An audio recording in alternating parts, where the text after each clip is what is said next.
Hi friends, welcome to my video. അപ്പോൾ ഇന്ന് ബ്ലാക്കിൽ ഇതുപോലെ ഒരു എംബ്രോയിഡറി വരുന്ന നല്ല ഭംഗിയുള്ള ഒരു പാറ്റേൺ ആണ് നമ്മൾ ചെയ്തേക്കുന്നത്. പോർഷൻ ഇത്രയും നമ്മൾ ട്രാൻസ്പെറന്റ് ആയിട്ട് ചെയ്തിട്ടുണ്ട്. നമ്മുടെ ഇന്നറിന്റെ സ്റ്റാപ്പ് കാണാത്ത രീതിയിലാണ് കേട്ടോ അത് ചെയ്തേക്കുന്നത്. അത് കുറച്ചും കൂടെ ലൈനിങ് കൊടുക്കും. ഓക്കെ, അപ്പം ഇത് സ്ലീവിൽ നമ്മൾ വർക്കൊന്നും കൊടുത്തിട്ടില്ല, ഡിസൈൻ ഒന്നും കൊടുത്തിട്ടില്ല. നല്ല ജെറ്റ് ബ്ലാക്കിൽ ഇതുപോലെ യോക്കിൽ നല്ല എംബ്രോയിഡറി ആണ്. അത് രണ്ട് പാറ്റേണിൽ നമ്മൾ ചെയ്തിട്ടുണ്ട്. ഒന്ന് മേലോട്ട് ഈ ഡിസൈൻ കൊടുത്തിട്ട് താഴെ പ്ലെയിൻ ആയിട്ട്, സെക്കൻഡ് വരുന്നത് നല്ല ഭംഗിയാണ്. ഇതുപോലെ താഴോട്ട് ഈ ഒരു ഡിസൈൻ കൊടുത്തിട്ടുണ്ട് കേട്ടോ. ഇതുപോലെ കണ്ടോ, ഈ ഒരു ഫ്ലവേഴ്സ് ഫുള്ളി എംബ്രോയിഡറി ആണ്, മെഷീൻ എംബ്രോയിഡറി ആണ്, ഫുള്ളി നല്ല ഭംഗിയുണ്ട്. അതുപോലെ തന്നെ ആ ഒരു സെയിം കോമ്പിനേഷൻ നമ്മൾ ഇതിന്റെ യോക്കിലോട്ട് പൈപ്പിംഗ് ആയിട്ട് കൊടുത്തിട്ടുണ്ട്. ആ ഒരു ഗ്രീനും ഒരു പിങ്ക് കളറും കൂടെ സ്ലീവിന്റെ എൻഡും ഇതുപോലെ തന്നെ കൊടുത്തിട്ടുണ്ട് ഇതിന്റെ തന്നെ. അപ്പൊ നമ്മൾ ഇങ്ങനെ രണ്ട് പാറ്റേണിലാണ് ചെയ്തേക്കുന്ന. ഈ ഒരു പാറ്റേൺ ഞാൻ വേറെ ഇത് കാണിച്ചു.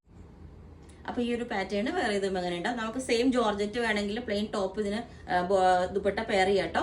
അപ്പൊ ഇതിന്റെ ലുക്ക് ഇങ്ങനെ ഉണ്ടാവും. രണ്ട് പാറ്റേൺസിലാണ് ചെയ്തേക്കുന്നത്. അപ്പൊ ഇന്ന് ബ്ലാക്ക് ആണ് കേട്ടോ. ബ്ലാക്കിൽ നമ്മൾ ഇതുപോലെ മസ്റ്റർഡ് യെല്ലോയിൽ ഈ ഒരു സെയിം പാറ്റേൺ ചെയ്തായിരുന്നു 3 യോക്ക് പാറ്റേൺസിൽ. അതുപോലെ തന്നെ ബ്ലാക്കിൽ ചെയ്തേക്കാണ്.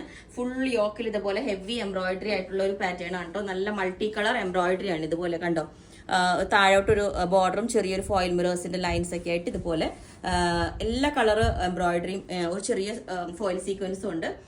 അപ്പോൾ ഫോയിൽ മിറർ ഉണ്ട്. ബാക്ക് സൈഡിന്റെ പ്ലെയിൻ ആണ്. അപ്പൊ സ്ലീവ് നമ്മൾ പ്ലെയിൻ ആയിട്ടാണ് കൊടുത്തേക്കുന്നത്. സ്ലീവിനകത്ത് ചെറിയൊരു പൈപ്പിംഗ് കൊടുത്തിട്ടുണ്ട് കേട്ടോ. ഇതുപോലെ റെഡിന്റെ ഒരു പൈപ്പിംഗ് കൊടുത്തിട്ടുണ്ട്. അതുപോലെ തന്നെ വേറൊരു യോക്ക് പാറ്റേൺ. ഇതിപ്പോ ഞാൻ വേറെ ചെയ്തേക്കുന്നത് ഇതുപോലെ ഒരു കോളർ പാറ്റേൺ ആണ്. ചെറിയൊരു ക്ലോസ് ആയിട്ട് കോളർ വന്നിട്ട് വി കട്ടിങ് വന്നിട്ടുണ്ട്. അതുപോലെ അടുത്ത പാറ്റേൺ വരുന്നത് ഇതാണ്. ഇതുപോലെ ഹാഫ് നെക്ക്, അംബിക കോളറിൽ ഹാഫ് നെക്ക് വന്നിട്ട്, ഈ അംബിക നെക്ക് എന്നൊക്കെ ഇതിനെ പറയണേ.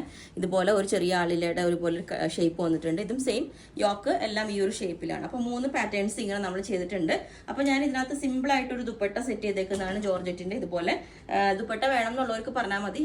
അടുത്ത പാറ്റേൺ വേറെ ഇതും എങ്ങനെ ഉണ്ടാവും. ഇതുപോലെ നെക്കായിട്ട് നല്ല ഹാഫ് നെക്കായിട്ട് ഇതുപോലെ ഒരു ഇതില് ബക്കറ്റ് ഷേപ്പ് യോക്കാണ് കൊടുത്തേക്കുന്നത്. ഇതിന്റെ വർക്കിന്റെ ക്ലോസ് ആയിട്ട് ഞാൻ കാണിച്ചു തരാം. ഇതുപോലെ ഇതിനും ദുപ്പട്ട സെറ്റ് ചെയ്തിട്ടുണ്ട്. അപ്പോൾ നോർമൽ ആയിട്ടുള്ള നെക്ക് ഇതേപോലെ ഉണ്ടാവും. ചെറിയൊരു പൈപ്പിംഗ് കൊടുത്തിട്ടുണ്ട് ഇതിനകത്ത് റെഡിന്റെ. അതുപോലെ തന്നെ സ്ലീവിന്റെ എൻഡിലും ഇതുപോലെ ഒരു പൈപ്പിംഗ് കൊടുത്തിട്ടുണ്ട്. ഇത് സിമ്പിൾ ആയിട്ടുള്ള നെക്ക്, റൗണ്ട് നെക്ക് വേണമെന്നുള്ളവർക്ക്, കോളർ വേണ്ടെന്നുള്ളവർക്ക്, അങ്ങനെ 3 നെക്ക് പാറ്റേൺസിലാണ് നമ്മളിത് ചെയ്തേക്കുന്നത്.